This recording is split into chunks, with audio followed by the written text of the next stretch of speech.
Greetings and salutations, my movie-loving friends. My name is Gilbert Yabar, and welcome back to the Attic Review. On today's episode of TAR, I want to talk about why Scream 2 has the most unique opening of the entire franchise. There is no denying that the opening of the original Scream is probably the greatest horror intro of all time. I'll stand on this hill all day. I enjoy all the openings in the Scream franchise. My second favorite might be Part 6, but Part 2 does something that no other film in the series dared to do. Sure, Part 5 threw us off because we had a survivor in the opening. Tara survived the initial attack, and that was pretty cool because we've never seen that before. But in Scream 2, there was a pretty big detail that no one noticed. I think we were all in shock at that immaculate aim in the bathroom.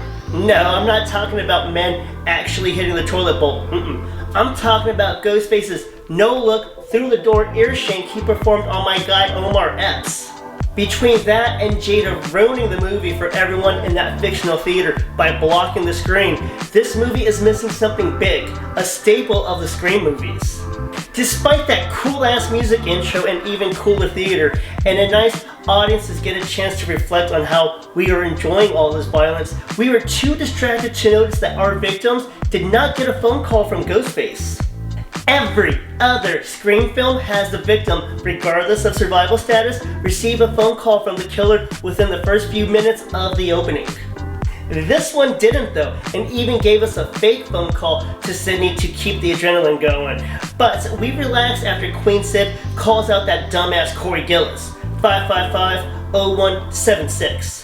And that's at 12 minutes into the film. I guess it was the 90s, and perhaps Ghostface was waiting for his free weekend minutes to kick in because our next victim, Cece Cooper, doesn't get a ring until about 29 minutes in, as she's playing sober sister.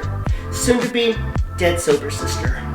Ghostface finally calls in as Ted, which I always thought was a reference to Ted Bundy, but Cece gets the Ghostface treatment after that trademark phone call that we didn't get at the beginning. Old Ghosty has an encore as he immediately calls Sid to harass her and slap Derek around. Now we're getting that opening call energy.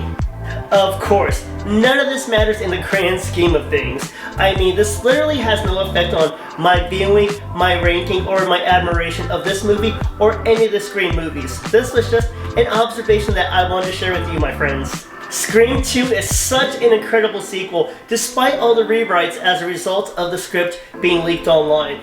And honestly, I lied. This movie has a little bit more of my admiration because of this slick detail, calculated or not. And that's it for today's episode of TAR and how Scream 2 earned more cool points because of its intro. I hope you enjoyed this movie as much as I do, and thank you for listening to my rants and raves. It has been an absolute pleasure. Please like, comment, share your thoughts, subscribe, and tell some friends about the channel. My name is Gilbert Yabar, and thank you so much for watching the Attic Review. Smile, Tiger.